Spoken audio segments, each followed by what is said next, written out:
Kalingap. Mga Kalingap, magandang araw po sa ating lahat. Ayan, bahay ni Jomar. Yan po, ang laki ng bahay ni Jomar, no? Super ganda at super laki. Bahay ni Carla, oh. Oh, ganda rin, oh. Yan.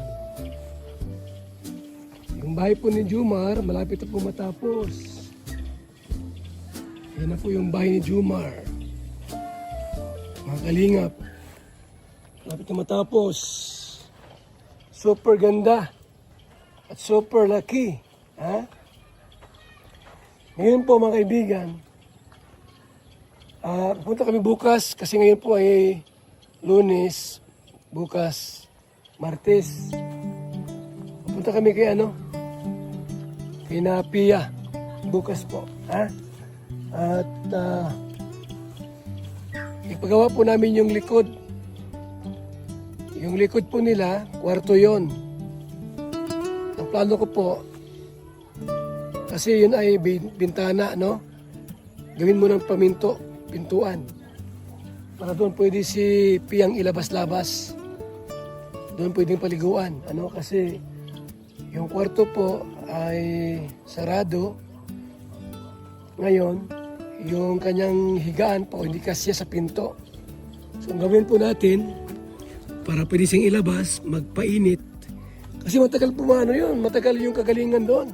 Matagal yung healing process, matagal po yung taon yun.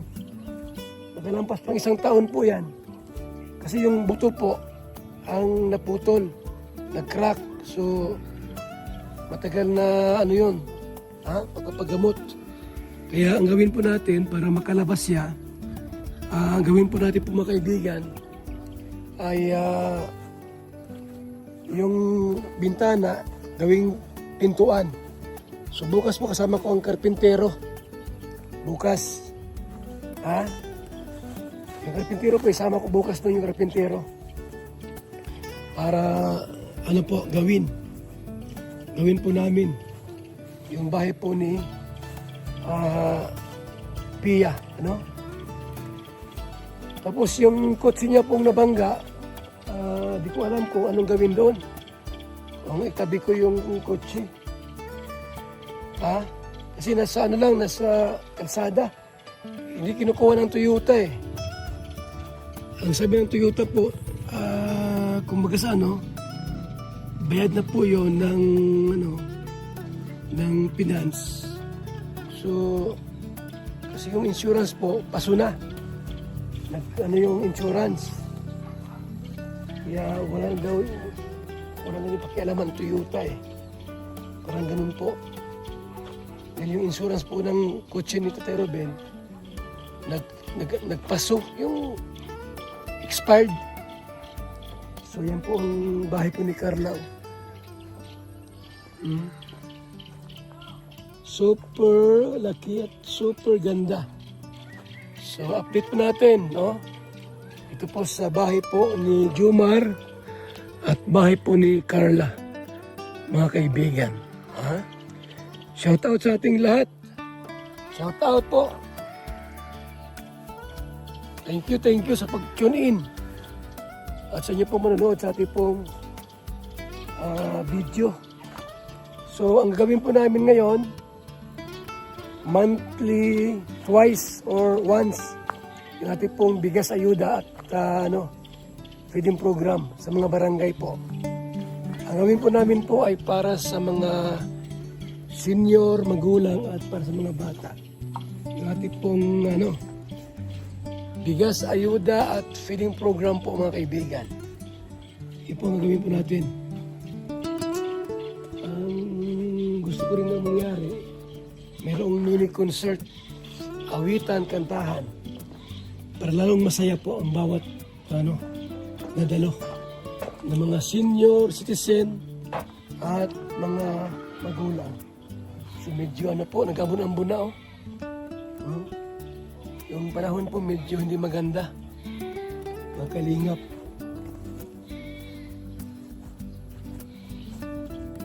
So, bukas, punta kami kina Pia. Araw po ng Martes bukas. araw po ng Martes bukas ha. So, punta kami kina Pia po. At gagawin po namin yung bahay po nila. Bukas ay 30. Ngayon po ay June 29. Bukas po ay 30. Mga kalingap. Ha? So yan. May mga tanim dito. May mga okra. Oh. Matabang lupa dito mga kalingap po. Mataba yung okra dito. Maganda magtanim dito ng mga gulayin. Mataba. No? Ito po. Sitaw. Mataba yung lupa dito. Maganda magtanim. Ha?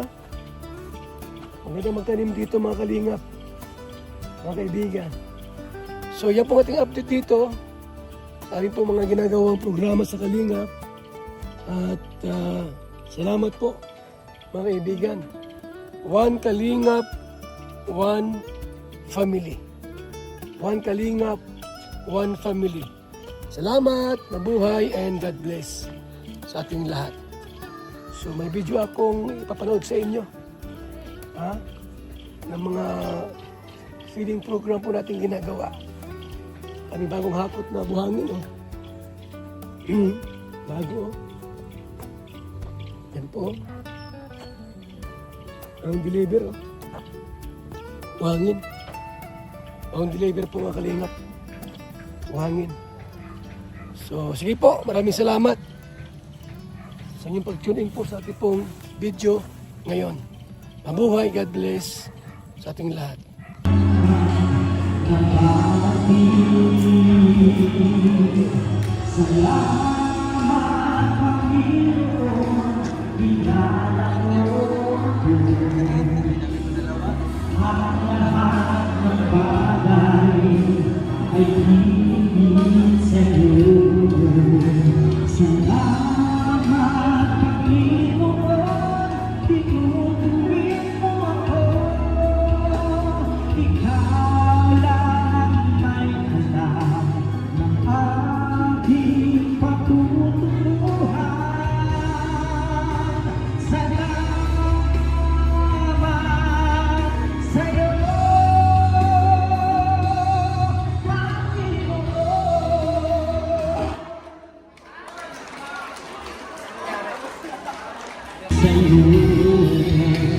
Salamat, Panginoon, tinutuwid mo ako.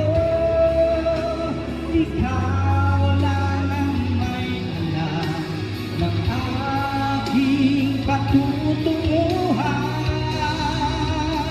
Salamat sa'yo,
Okay. So, tumako na po tayo ngayon sa ating programa. Yan, gusto ko pong ipakilala sa inyo at welcome natin. Yan ang nagbuo ng Association of Charity Vloggers of the Philippines, ng Team Kalinga Foundation, at siyempre ang founder ng One Kalinga, One Family. Walang iba kung hindi ang nag-iisang Bal Santos Matubang!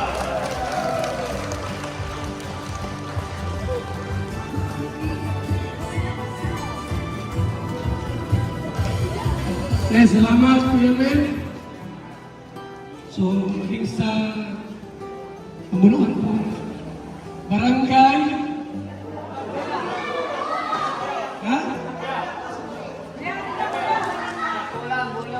Nagkulang Bulo, yan. San Lorenzo Ruiz, first time dito. Nakalinga po ay magkandak ng feeding program at rice giving. Sino dito nakakabinig sa radyo? 4 to 6, Monday to Sunday. Sinong gusto sumali sa amateur radyo? Ha? Ako. Ipalista kayo kay Mr. Romantico. Ha? Kasi meron tayong amateur every Sunday. Okay, sige. So sa ating puting kapitan at sa mga kasama, salamat po na itong ating lugar dito ay pinagamit ko po sa Team Kalinga. At siyempre po sa ating coordinator. Saan ating coordinator? Yan! Ang pangalan natin! Bakulang Bulo, San Lorenzo Ruiz! Yan! Lakad-lakad lang! Pero, Ngayon, every week, bahala na si Kuya. sa Pasko, magbalik kami dito. Ha? Mabigyan ng spaghetti pack. Yan. Sa Pasko. Malapit na yun. So sa ating lahat po, at salamat sa inyong lahat sa mga wala pang 100 to Wala pang 100. Wala pa po, marami pa po hindi. Okay, mamaya, pagka magkahapon sila, nandiyan yung bigas natin.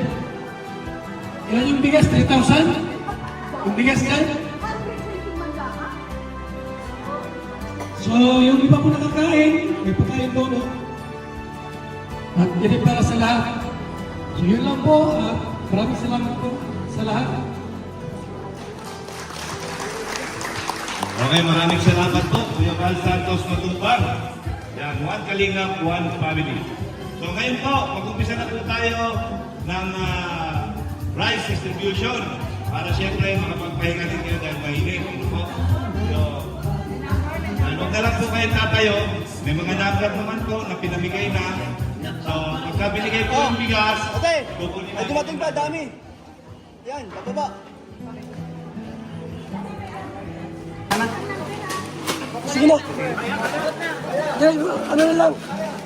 Ano yung number?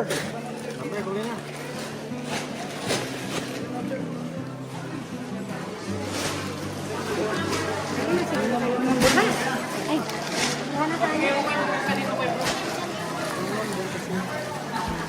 Okay. So ayan po. Yung mga number, pwede natin yung mga number. Kapitigan mo ng bigas. Ayan. Okay. Rice giving.